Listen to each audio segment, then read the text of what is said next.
ইমাম মুসলিম রহমতুল্লাহ আলাই, যিনি মুসলিম শরীফ লিখেছেন, ব্যাখ্যা গ্রন্থ ইমাম নববী লিখেছেন, সেই ইমাম নববী রহমতুল্লাহ আলাই এবং তামবিহুল গাফিলি, যে যারা গাফেল হয়ে গেছে তাদের দিন ধর্ম থেকে, তাদের নীতি নৈতিকতা থেকে, আদর্শ থেকে, যারা পথ হারিয়েছে, বিপদগামী হয়েছে, তাদেরকে ঘিরে তিনি একটি কিতাব লিখেছেন, তামবিহুল গাফিলির নাম দিয়েছেন। এটার বাংলা অনুবাদ বের হয়েছে। ইমাম আবুল লাইস রহমতুল্লাহ আলাই এবং আরো অনেকে উল্লেখ করেছেন।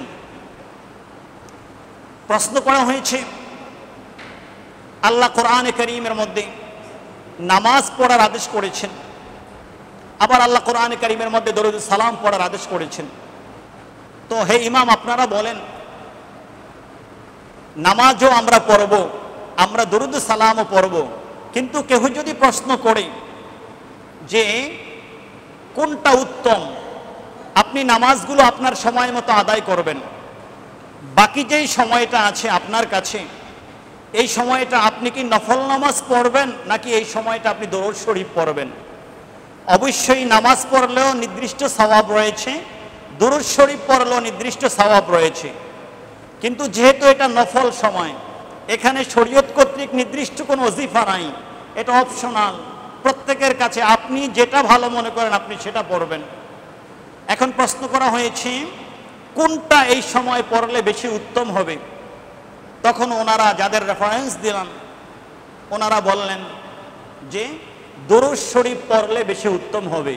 সুবহানাল্লাহ বিহামদিহি। উনি অবাক হয়ে গেলেন, দরুদ শরীফ পড়লে কিভাবে বেশি উত্তম হয়? দরুদ শরীফের ফজিলত তো নামাজ থেকে বেশি হতে পারে না। তখন তিনি জবাব দিলেন, ওলামায়ে কেরাম জবাব দিলেন, দেখুন, আল্লাহ নামাজকে ফরজ করে দিয়েছেন, কোরআনে কারীমের অনেক আয়াত রয়েছে, যেমন আকিমুস সালাত, তোমরা নামাজ পড়ো, কায়েম করো, জমাতবদ্ধ হয়ে সবাই মিলে পড়ো, তোমরা নামাজ পড়ো, আল্লাহ আদেশ করেছেন, এই আদেশ দ্বারা নামাজ ফরজ হয়েছে। আবার সূরাতুল আহজাবের মধ্যে আল্লাহ আদেশ করেছেন, ইন্নাল্লাহা ওয়া মালাইকাতুহু ইউসাল্লুনা আলান নবী ইয়া আইয়ুহাল্লাযীনা আমানু সাল্লু আলাইহি ওয়া সাল্লিমু তাসলিমা। এখানেও আল্লাহ আদেশ করেছেন দরুদ শরীফ পড়ো, দরুদ সালাম প্রেরণ করো। এই আয়াতের মাধ্যমে দরুদ শরীফ পড়া ফরজ, ওই আয়াতের মাধ্যমে নামাজ পড়া ফরজ। দুটি আয়াত কোরআনে কারীমের আয়াতের মাধ্যমে এক জায়গায় নামাজ পড়া ফরজ হয়ে গেল, আরেক জায়গায় দরুদ শরীফ পড়া ফরজ হয়ে গেল। এখন আসেন আমরা পারিপার্শ্বিকতা নিয়ে আলোচনা করি। এটা ইমামরা বলছেন যাদের রেফারেন্স দিয়েছি। আল্লাহ নামাজের আদেশ যতবার বলেছেন, করেছেন, একবারও কিন্তু তিনি বলেন নাই আমি নামাজ পড়ি। কারণ তিনি কার জন্য নামাজ পড়বেন? নামাজ তো তার জন্য পড়া হয়। নামাজ কি আর কারোর জন্য পড়া যায়? বলেন, মুসলমান কি আর কারোর জন্য নামাজ পড়তে পারে? আর কারোর জন্য মুসলমান ইবাদত করতে পারে না। এটা মুসলমানদের আদর্শ আকীদা, আহলে সুন্নাত ওয়াল জামাতের আকীদা, যে আল্লাহ ছাড়া কারো ইবাদত করা যাবে না। আল্লাহ ছাড়া যদি কারো ইবাদত করা হয় তাহলে শিরক হয়ে যাবে, আল্লাহর সাথে অংশীদার হয়ে যাবে, তাহলে ওই মানুষটা ইসলাম থেকে বের হয়ে যাবে, আবার নতুন করে কালেমা পড়ে তাকে মুসলমান হতে হবে। আল্লাহ যেন মুসলমানদেরকে হেফাজত করেন, মুসলমান যেন আল্লাহ ছাড়া কারো ইবাদত না করে। আর মুসলমান আল্লাহ ছাড়া কারো ইবাদত করে না, এটার গ্যারান্টি সহিহ বুখারীর মধ্যে মুসলমানদের নবী রহমাতুল্লিল আলামিন সেটা দিয়েছেন। তিনি বলেছেন, ইন্নী লা আখাফু আলাইকুম আন তুশরিকু বাদি। শোনো আমার উম্মত, আমার আল্লাহ আমার এই ভয়টা উঠিয়ে নিয়ে গেছেন, আমি আর ভয় করি না, আমি নিশ্চিত হয়ে গেছি আমি দুনিয়া থেকে পর্দা করার পরে কিয়ামত পর্যন্ত আমার কোনো উম্মত মুশরিক হয়ে যাবে না। সুবহানাল্লাহ বলেন। মনে রাখবেন, এটা নবীর সার্টিফিকেট। নবী যদি সার্টিফিকেট আপনাকে দেয় যে আপনি মুশরিক হবেন না, তাহলে নবী এটা আল্লাহ থেকে জেনেই দিয়েছেন। তার মানে আল্লাহ আপনার দ্বারা এমন কোনো কাজ করাবেন না যেই কাজ করলে আপনি মুশরিক হয়ে যাবেন। এই জন্য নবী যদি বলে আপনি মুশরিক হবেন না, সুতরাং আপনি কিন্তু আপনার ভাইকে মুশরিক বলবেন না। আপনার ভাইয়ের কোনো কর্মকাণ্ড দেখে এটাকে ভালো করে খতিয়ে না দেখে, তার নিয়ত কি তার নিয়ত না দেখে না জেনে, তার সে যেই কাজটা করছে সেটা ভালো করে গবেষণা না করে আপনি আপনার ভাইকে মুশরিক বলবেন না। তাহলে কি হবে? ক্ষতি আপনি যাকে কাফের বলছেন, মুশরিক বলছেন, তার হবে না। আল্লাহর হাবিব বলেছেন, ইযা ক্বালা রাজুলু ইয়া আখি আনতা কাফিরুন ফাকাদ বাআ বিহি আহাদুহুমা। তোমাদের মধ্যে কেউ যদি কাউকে কাফের বলে, মুশরিক বলে যাকে বলা হচ্ছে, সে যদি কাফের না হয়, সে যদি মুশরিক না হয়, তাহলে যে বলেছে এই শব্দটা তার প্রতি আবার রিপ্লাই চলে আসবে। তাহলে আমি আরেকজনকে বলে আমি আমার নিজের ক্ষতি করে দিলাম, আরেকজনকে আমি ইসলাম থেকে বের করতে গিয়ে আমার শব্দের দ্বারা আমি নিজে ইসলাম থেকে বের হয়ে গেলাম, নাউজুবিল্লাহ। এটা হচ্ছে ইসলামের সুবিচার। অন্যায়ভাবে কাউকে অপবাদ দেওয়া যাবে না, অন্যায়ভাবে কাউকে তহমত দেওয়া যাবে না, মিথ্যাচারণ করা যাবে না, অন্যায়ভাবে কারো বিরুদ্ধে কিছু বলা যাবে না। তাহলে ইসলাম তার সুবিচার কিন্তু করে দিবে। আল্লাহ তো নামাজ পড়া দরকার নেই, আল্লাহ কার জন্য পড়বেন? আল্লাহর নামাজ নাই। তারপরে আল্লাহ তিনি নামাজ পড়েন না, কারণ আল্লাহর নামাজ নাই, আল্লাহ কোনো ইবাদতের মুখাপেক্ষী না। অথচ আল্লাহ রাব্বুল আলামিন তিনি দরুদ শরীফ পড়েন। ফেরেশতারা, আল্লাহর ফেরেশতারা যেভাবে আল্লাহর ইবাদত করেন, ঠিক আল্লাহর আদেশে আল্লাহর হাবিবের উপরে দরুদ শরীফ পড়েন। তো আল্লাহ তার হাবিবের উপরে দরুদ শরীফ পড়েন, ফেরেশতারা আল্লাহর হাবিবের উপরে দরুদ শরীফ পড়েন। তো দেখেন, দুইটা ফরজ ইবাদত সামনাসামনি ওনারা রেখেছেন, যে নামাজ আল্লাহ আদেশ করেছেন কিন্তু তিনি করেন না, দরুদ শরীফ তিনি আদেশ করেছেন তিনিও পড়েন। এখন বলেন কোনটা উত্তম হবে? ওনারা কোরআনে কারীমের আলোকে মুসলমানকে ফতোয়া দিয়ে দিলেন, অবসর টাইমে, নির্দিষ্ট টাইম না, ফরজের টাইমের বাহিরে আপনি ফরজ ইবাদত করে ফেলেছেন, ওয়াজিব নির্দিষ্ট করেছেন, এখন নফলের ক্ষেত্রে যখন আসবে তখন ফতোয়া ওনারা দিয়ে দিয়েছেন, অবশ্যই দরুদ শরীফ পড়ার গুরুত্ব বেশি হবে, কারণ দরুদ শরীফ আল্লাহ নিজেও পড়েন এবং আল্লাহ পড়ার আদেশ করে দিয়েছেন, সুবহানাল্লাহ। এজন্য সাহাবায়ে কেরাম প্রিয় নবী সাল্লাল্লাহু আলাইহি ওয়াসাল্লামের উপরে বেশি বেশি দরুদ সালাম পড়তেন, যখন সুযোগ পাইতেন তখনই পড়তেন, যখন সুযোগ পাইতেন তখনই পড়তেন, সব সময় পড়তেন। সাহাবায়ে কেরাম প্রিয় নবী সাল্লাল্লাহু আলাইহি ওয়াসাল্লামকে, প্রিয় নবী সাল্লাল্লাহু আলাইহি ওয়াসাল্লামের কাছে আরজ করেছেন, ইয়া রাসূলুল্লাহ আপনাকে কিভাবে সালাম দিব? প্রিয় নবী সাল্লাল্লাহু আলাইহি ওয়াসাল্লাম সালামের একটা পদ্ধতি নামাজের মধ্যে কিভাবে দেখিয়ে দিয়েছেন। এভাবে সালামের অনেক পদ্ধতি রয়েছে, যেমন আমরা নামাজের মধ্যে যেই পদ্ধতিতে আল্লাহর হাবিবকে সালাম দেই, আসসালামু আলাইকা আইয়ুহান নবিয়্যু ওয়া রাহমাতুল্লাহি ওয়া বারাকাতুহু, যে আসসালামু আলাইকা আইয়ুহান নবিয়্যু, যে হে আইয়ুহান নবী, হে আমাদের প্রিয় নবী সাল্লাল্লাহু আলাইহি ওয়াসাল্লাম, আপনার উপরে সালাম, আল্লাহর সালাম, আল্লাহর শান্তি আপনার উপরে সালাম। আমরা প্রিয় নবী সাল্লাল্লাহু আলাইহি ওয়াসাল্লামকে সালাম প্রদান করি নামাজে। আবার নামাজের মধ্যে আমরা প্রিয় নবী সাল্লাল্লাহু আলাইহি ওয়াসাল্লামের উপরে নির্দিষ্ট দরুদ শরীফ পড়ি, আল্লাহুম্মা সাল্লি আলা সাইয়্যিদিনা মুহাম্মাদিন ওয়া আলা আলি সাইয়্যিদিনা মুহাম্মাদ কামা সাল্লাইতা আলা সাইয়্যিদিনা ইব্রাহিমা ওয়া আলা আলি সাইয়্যিদিনা ইব্রাহিম ইন্নাকা হামিদুম মাজিদ। আল্লাহুম্মা বারিক আলা সাইয়্যিদিনা মুহাম্মাদিন ওয়া আলা আলি সাইয়্যিদিনা মুহাম্মাদ কামা বারাকতা আলা সাইয়্যিদিনা ইব্রাহিমা ওয়া আলা আলি সাইয়্যিদিনা ইব্রাহিম ইন্নাকা হামিদুম মাজিদ। নামাজের মধ্যে আমরা আসসালামু আলাইকা আইয়ুহান নবিয়্যু বলে সালাম প্রদান করি, আর যেই দরুদ শরীফ পড়লাম এই দরুদ শরীফ আমরা নামাজের মধ্যে প্রিয় নবী সাল্লাল্লাহু আলাইহি ওয়াসাল্লামকে আমরা প্রদান করি।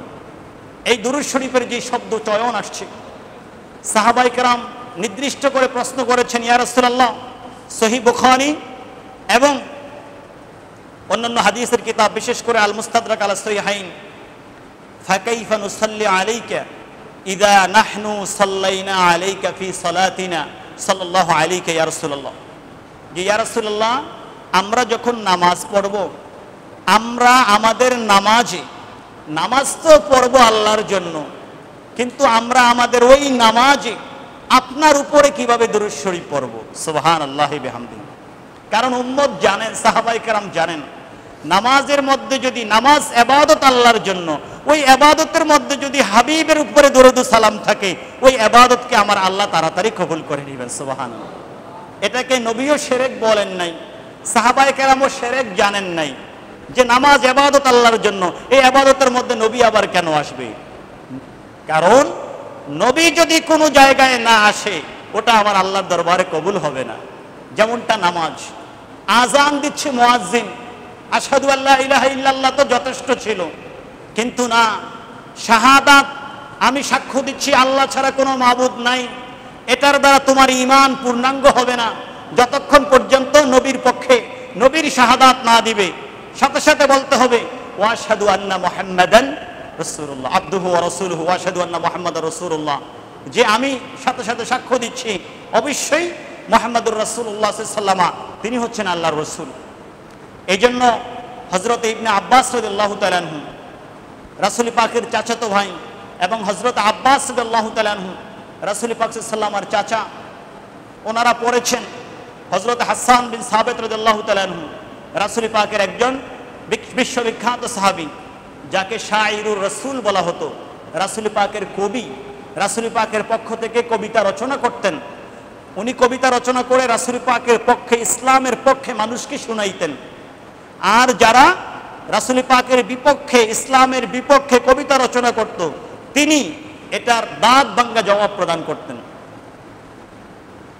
এক সময়ের কবিতার মধ্যে তিনি বলেছেন ওয়াদাম্মাল ইলাহু ইসমান নবিয়্যি ইলা ইসমিহি, যে ইয়া রাসূলুল্লাহ আপনার ফজিলত আল্লাহর দরবারে কত বড়, আল্লাহ আপনার নামকে তার নামের সাথে মিলিয়ে দিয়েছেন। কোথায় মিলিয়ে দিলেন? অসংখ্য অগণিত জায়গায়। তার মধ্যে তিনি কাব্যমালার মধ্যে কিছু উপস্থাপন করলেন।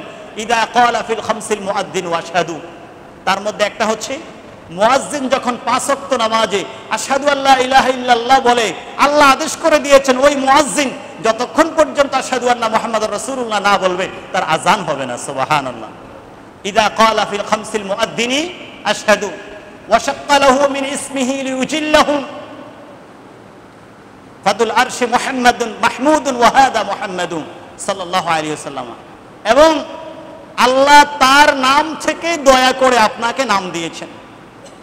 এই জন্য যিনি আরশওয়ালা তিনি হচ্ছেন মাহমুদ, আর যিনি মদিনাওয়ালা তিনি হচ্ছেন মুহাম্মাদুর রাসূলুল্লাহ সাল্লাল্লাহু আলাইহি ওয়াসাল্লাম। এই জন্য তিনি বলেছেন ফাদুল আরশি মাহমুদুন ওয়া হাদা মুহাম্মাদু, আপনি হচ্ছেন মুহাম্মদ যিনি পৃথিবীর মধ্যে সবচেয়ে বেশি প্রশংসা করেন, আর যার করেন তিনি হচ্ছেন আরশের মালিক, তিনি হচ্ছেন মাহমুদ, অর্থাৎ প্রশংসিত, সবচেয়ে বেশি প্রশংসিত। আল্লাহর মতো এত বেশি প্রশংসা আর কারো পৃথিবীতে করা হয় নাই, কিয়ামত পর্যন্ত করা হবে না। সুবহানাল্লাহ। নামাজের মধ্যে সালাম এবং দরুদ শরীফ, এবং দরুদ শরীফের যে পদ্ধতিটি, যেটাকে আমরা দুরুদ ইব্রাহিমি বলে থাকি, সমাজের মধ্যে প্রচলন হয়ে গেছে। এটার ব্যাপারে সাহাবায়ে কেরামদের প্রশ্ন ছিল আমরা আমাদের নামাজে, এই জন্য এই দুরুদ শরীফটি নামাজের সাথে খাস। কেউ যদি এই দুরুদ শরীফটি নামাজের বাহিরে পড়ে, অবশ্যই এই দুরুদের সাথে সালাম মিক্স করতে হবে, সালাম পড়তে হবে, এই দুরুদের সাথে সালাম পড়তে হবে, নচেত আদবের খেলাফ হবে। কেউ কেউ মাকরুহে তাহরিমি বলেছেন, কেউ কেউ বলেছেন মাকরুহে তানজিহি, কেউ কেউ বলেছেন খেলাফুল আওলা, আদবের খেলাফ হবে। কারণ আল্লাহ আদেশ করেছেন দুইটা পড়তে হবে, সাল্লু আলাইহি ওয়া সাল্লিমু তাসলিমা, দুরুদ শরীফ পড়ো এবং সালাম দাও। যেটাকে আমরা ইব্রাহিমি বলে থাকি, এটার মধ্যে শুধু দুরুদ শরীফ আছে, সালাম নাই। আর এটা তো রাসূল পাক বলেছেন।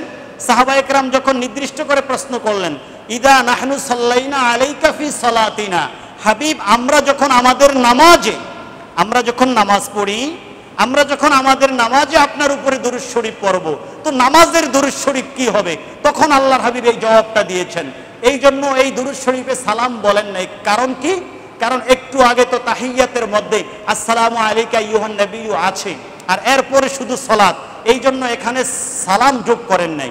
কেউ যদি এই দুরূদ শরীফকে নামাজের বাহিরে পড়তে চায়, তাহলে অবশ্যই ওনাকে সালাম যোগ করতে হবে, নসেত কোরআনে কারীমের আদেশ অনুযায়ী হবে না, নসেত আপনার মাকরুহে তাহরিমি কারো কারো মতে হবে, মাকরুহে তানজিহি কারো কারো মতে হবে, সবার মতে এটা খেলাফুল আদব, এটা দুরূদ শরীফের আদবের সাথে যাবে না।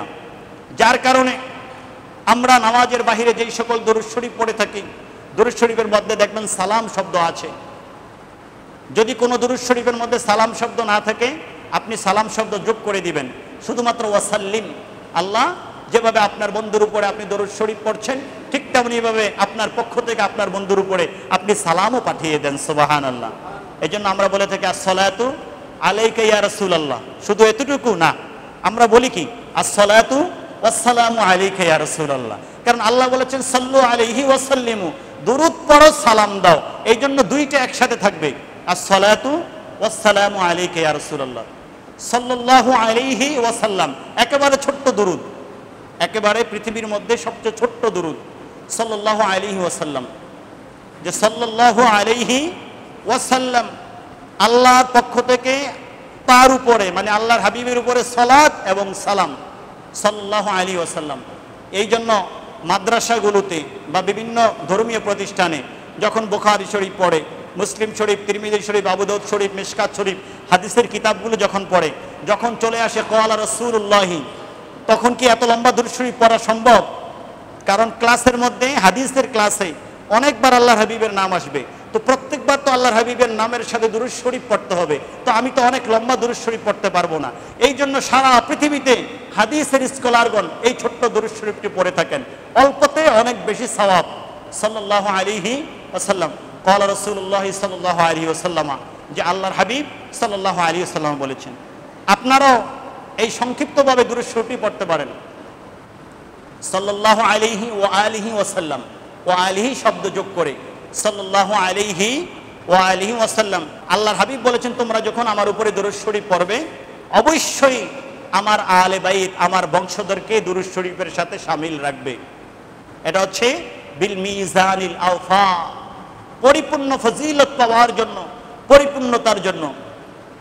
সাল্লাল্লাহু আলাইহি ওয়া আলিহি ওয়াসাল্লাম, আল্লাহ আল্লাহর হাবিবের উপরে, আল্লাহর হাবিবের বংশধরদের উপরে দরুদ শরীফ প্রেরণ করুক আমাদের পক্ষ থেকে, এবং আমাদের পক্ষ থেকে সালাম প্রেরণ করুন। এভাবে কিন্তু এটা বলার সুযোগ নাই, নামাজের মধ্যে আপনি যেই দরুদ শরীফ পড়েন, ওই দরুদ শরীফ ছাড়া অন্য কোনো দরুদ শরীফ হাদিসে নাই।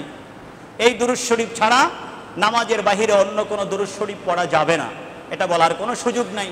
যদি আপনি এটা বলেন, তাহলে দরুদ শরীফের উপরে প্রায় লক্ষাধিক কিতাব লেখা হয়েছে শুধু দরুদ শরীফকে নিয়ে, তাহলে আপনি ওই কিতাবের বিপরীতে চলে গেলেন।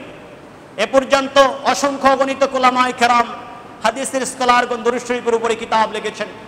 তারা আমরা নামাজের মধ্যে যেই দরুদ শরীফ পড়ি, এর বাহিরে আরো অসংখ্য অগণিত দরুদ শরীফ ওনারা লিখেছেন। কোনো অনেকগুলো হাদিস ভিত্তিক, যেটা আল্লাহর হাবিব বলেছেন, অনেকগুলো সাহাবায়ে কেরাম বলেছেন, অনেকগুলো তাবিঈন বলেছেন, যেটা ইসলামের প্রথম 3 যুগে ছিল। তার অনেক দরুদ শরীফগুলো আল্লাহ রাব্বুল আলামিন আল্লাহর বন্ধুদেরকে দিয়ে, আল্লাহর ওলিদেরকে দিয়ে এলমেলাদুন্নির মাধ্যমে লিখিয়ে দিয়েছেন। সুবহানাল্লাহি বিহামদিহি। এই জন্য স্পষ্টভাবে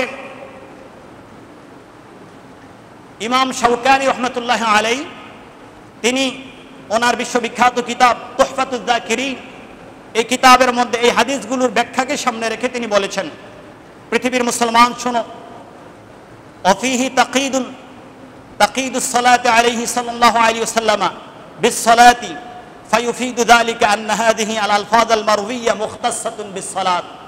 যেহেতু সাহাবায়ে কেরাম প্রশ্ন করেছেন, আমাদের নামাজে আমরা যখন নামাজ পড়ি তখন আমরা কিভাবে আপনার উপরে সালাম, আপনার উপরে দরুদ শরীফ পড়ব? ওনারা যেহেতু নামাজকে নির্দিষ্ট করে দিয়েছেন, সুতরাং এই হাদিস প্রমাণ করে এই সিগা দরুদ শরীফের এই শব্দগুলো নামাজের সাথে খাস। কারণ এটার মধ্যে আমরা আগে বলেছি সালাম নাই। যদি নামাজের বাহিরে হতো তাহলে সালাম সহকারে থাকতো। হ্যাঁ, নামাজের বাহিরে যদি কেউ পড়ে অবশ্যই সালাম সহকারে পড়বে, নচেত সকলের ইজমা, একমত, এটা আদবের বিপরীত হবে। আর কেউ কেউ তো মাকরুহে তাহরিমি বলেছেন, মাকরুহে তানজিহ বলেছেন, আমরা বারবার বলেছি। তারপরে দেখেন ইমাম নববী রহমতুল্লাহ আলাইহি, যার কথা আমার খুতবার শুরুতে দীর্ঘক্ষণ আলোচনা করেছিলাম, উনি মুসলিম শরীফের ব্যাখ্যা গ্রন্থ এবং কিতাবুল আসকারের মধ্যে স্পষ্ট ঘোষণা করেছেন যে ওয়াহতামিলু আইয়াকুনা ফিস সালাতি ক্বাল ওয়া হুয়াল আযহার কুলতু ওয়া হাযা যাহিরু ইখতিয়ারি মুসলিম ওয়া লিহাযা যাকারা হাযাল হাদিস ফি হাযাল মাওদি। যে ইমাম মুসলিম রাহমাতুল্লাহ আলাইহির হাদিসে নির্দিষ্ট চ্যাপ্টারে হাদিস চয়ন করা এবং হাদিসের শব্দগুলো প্রমাণ করে নামাজের মধ্যে আমরা যেই দরুদ শরীফ পড়ে থাকি, এটা নামাজের সাথে খাস। বুঝতে পারছেন কিসের সাথে খাস? নামাজের সাথে খাস। এমনটি ইমাম আল্লামা কাদি আয়াদ রহমতুল্লাহ আলাইহি, এখন থেকে 900 বছর পূর্বেও তিনি মুসলিম শরীফের ব্যাখ্যা, বিশ্ববিখ্যাত ব্যাখ্যা গ্রন্থ আল ইকমাল, এই ব্যাখ্যা গ্রন্থের মধ্যে তিনি উল্লেখ করেছেন। এবং ইমাম শামসুদ্দিন সাখাবী রহমতুল্লাহ আলাইহি অনেক বড় ভলিউমে দুরূদ শরীফের উপরে তিনি কিতাব লিখেছেন 500 বছর আগে, যার আলোচনা আমরা খুতবার শুরুতে করেছিলাম। এটার মধ্যে আপনি তো আপনি বলবেন হয়তোবা নামাজের ভিতরে যে দুরূদ শরীফ অর্থাৎ যেটাকে দুরূদ ইব্রাহিমী বলা হয়, এর বাহিরের কোনো দুরূদ শরীফ ইসলামী শরীয়তে নাই, অথচ তিনি বিশ্ববিখ্যাত হাফেজ হাদিস ছিলেন, লক্ষ লক্ষ হাদিস ওনার সিনার মধ্যে ছিল। প্রিয় নবী সাল্লাল্লাহু আলাইহি ওয়াসাল্লামের উপরে দুরূদ শরীফ পড়ার প্রায় শতাধিক পদ্ধতি তিনি ওই কিতাবের মধ্যে, এত বড় কিতাব হাদিস ভিত্তিক, তিনি সেই কিতাবের মধ্যে উল্লেখ করেছেন। সুবহানাল্লাহ।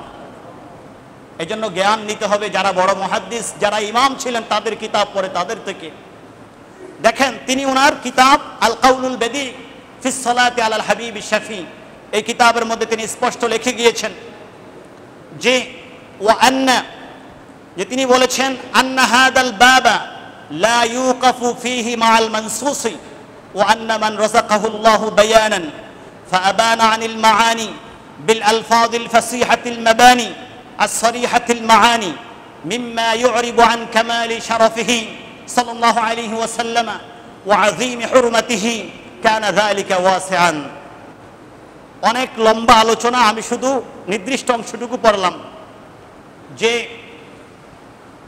প্রিয় নবী সাল্লাল্লাহু আলাইহি ওয়াসাল্লামের উপরে দরুদ শরীফ এটা নামাজ এবং নির্দিষ্ট যেই কয়েকটা দরুদ শরীফ যেই কতগুলো পদ্ধতি হাদিসের মধ্যে বর্ণিত রয়েছে তার মধ্যে খাস না, বরং আল্লাহ যাকে তৌফিক দান করেছে বিশুদ্ধ আরবি বলতে পারে, আল্লাহর হাবিবের শান উপযোগী শব্দ চয়ন করতে পারে, তার হৃদয় নিংড়ানো ভালোবাসা দিয়ে হাবিবের উপরে দরুদ সালাম পড়তে পারে, এইরকম প্রত্যেক ব্যক্তি সে যদি নিজের মতো করে শব্দ চয়ন করে আল্লাহর হাবিবের শান উপযোগী শব্দ দিয়ে দরুদ সালাম বানিয়ে দরুদ সালাম গঠন করে সে যদি এটা পড়ে, তাহলে ইসলামী শরীয়ত এটাকে জায়েজ বলেছে, এটাকে কোথাও নিষেধ বলা হয় নাই। সুবহানাল্লাহ বিহামদি।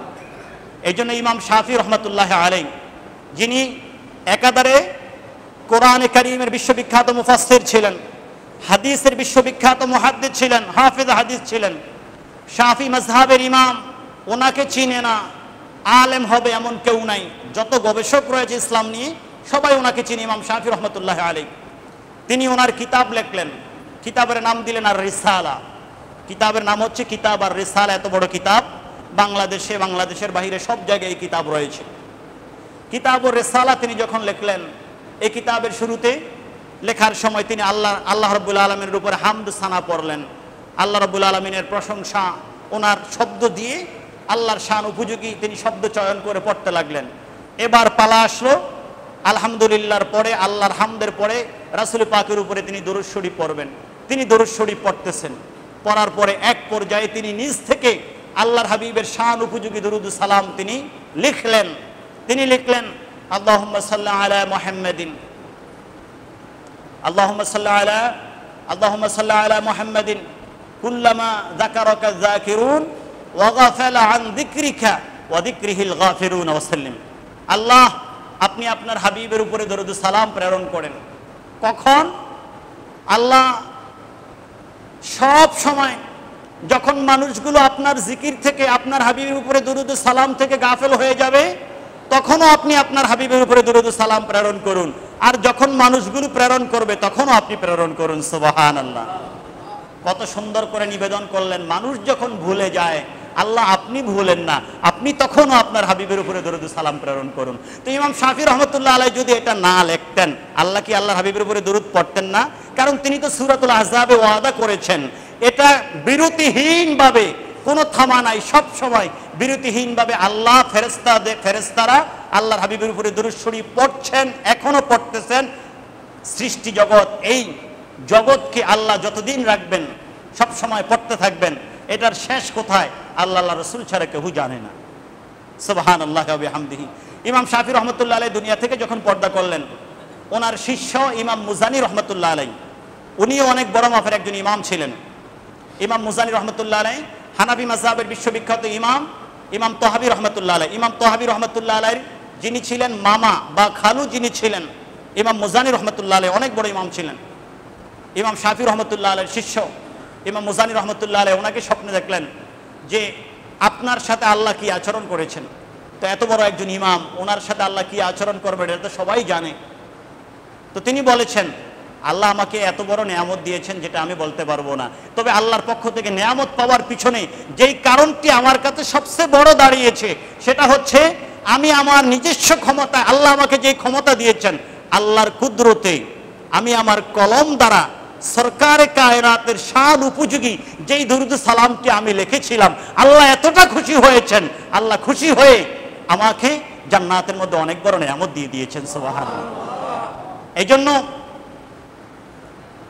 তাফসীর রুহুল মাআনি সকলের মাঝে এই তাফসীর গ্রহণযোগ্য। জালাউল আফহাম ফিস সালাতি আলা নবীল আনাম, শেখ ইবনে তাইমিয়ার বিশ্ববিখ্যাত ছাত্র ইবনুল কাইয়্যিম জাওজিয়ার রচিত জালাউল আফহাম দুরুদ সালামের উপরে লিখেছেন।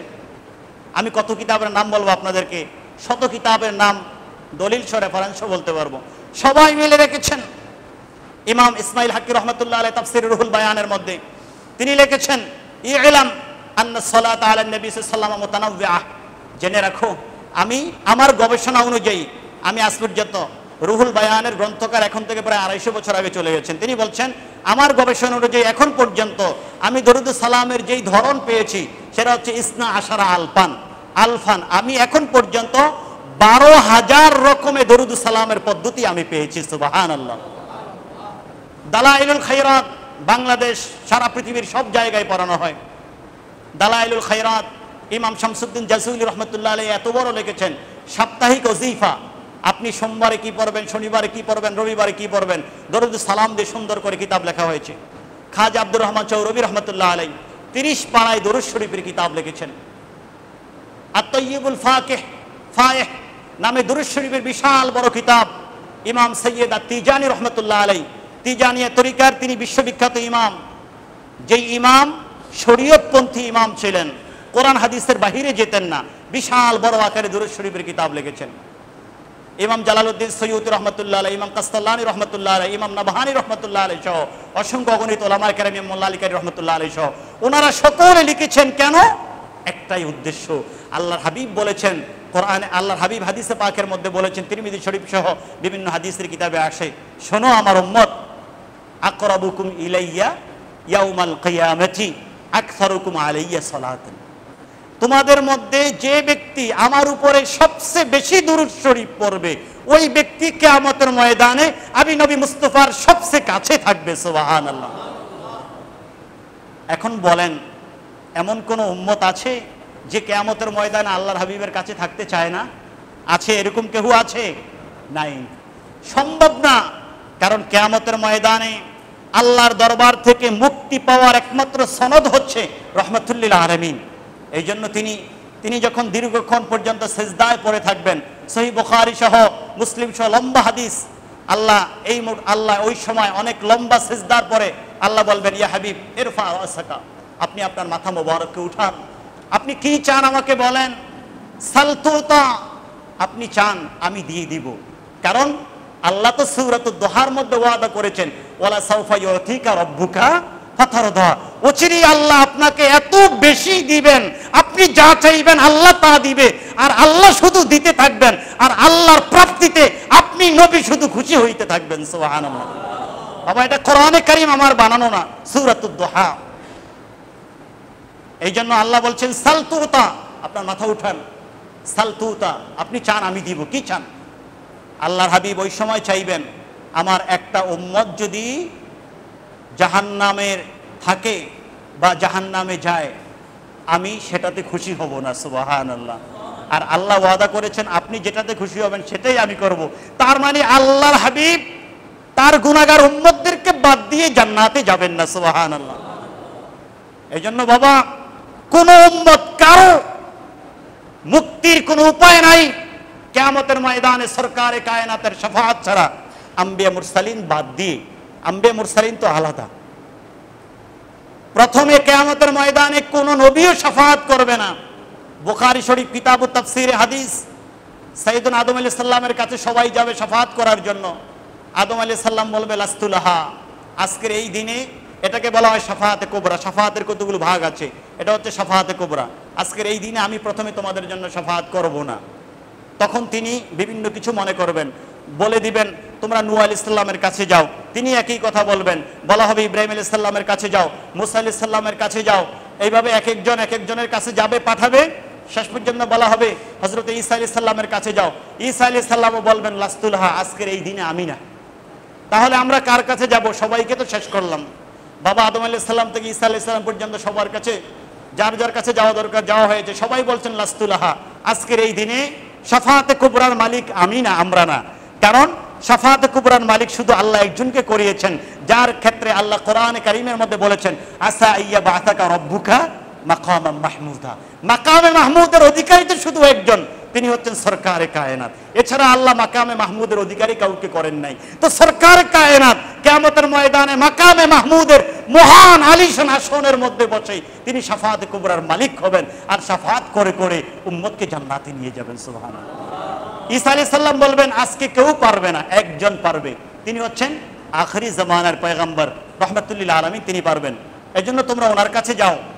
আল্লাহর হাবিবের কাছে যখন আসবে, এতক্ষণ বলা হচ্ছিল লাস্তুলাহা, আমরা আজকে শাফাআতে কুবরা এটা আমাদের না, আমরা পারবো না। কিন্তু তিনি বলবেন, তিনি লাস্তু না এটা বলবেন না, তিনি বলবেন আনা লাহা, আনা লাহা, আমিই পারবো, আমিই পারবো। আল্লাহ এই নিয়ামত আমাকে আজকের দিনে দিয়ে দিয়েছেন। সুবহানাল্লাহ। এখন কিয়ামতের ময়দানে মুক্তির একমাত্র সনদ, আল্লাহর দরবার থেকে নাজাত পাওয়ার একমাত্র উকিল, কোনো উকিল নাই, কোনো সুপারিশ, একমাত্র সুপারিশকারী সরকারে কায়নাত। আল্লাহর হাবিব যখন সুপারিশ আরম্ভ করে দিবেন, তখন অন্যান্য নবী, আম্বিয়া, মুরসালিন, উলামায়ে কেরাম, আউলিয়ায়ে কেরাম, আপনাদের বাচ্চারা যারা হাফেজে কোরআন আছেন, মুয়াজ্জিনরা, ইমামরা, এভাবে হাদিসে পাকের মধ্যে যাদের কথা উল্লেখ রয়েছে তারা বিভিন্নভাবে শাফাআত করবেন। তো আল্লাহর হাবিব পাক সাল্লাল্লাহু আলাইহি ওয়াসাল্লামের কাছে যিনি থাকবেন কিয়ামতের ময়দানে, তিনি কি বেশি লাভবান হবেন না? এই জন্য তিনি বলেছেন কিয়ামতের ময়দানে তোমাদের মধ্যে কেউ যদি আমার বেশি কাছে আসতে চাও, তাহলে দুনিয়াতে থাকতে আমার উপরে বেশি দরুদ সালাম পড়ো। আসুন, সামনে রবিউল আউয়াল মাস, এটা রবিউল আউয়াল, রবিউল স্থানী, মুহররম, সফরের সাথে খাস না। মুমিনের উচিত প্রত্যেকটি মুহূর্তে দরুদ সালাম পেশ করা। আল্লাহ রাব্বুল আলামিন যেন আমাদেরকে তৌফিক দান করেন, আমরা যেন তার হাবিব পাকের উপরে বেশি বেশি দরুদ সালাম আরজ করতে পারি। আল্লাহুম্মা আমিন।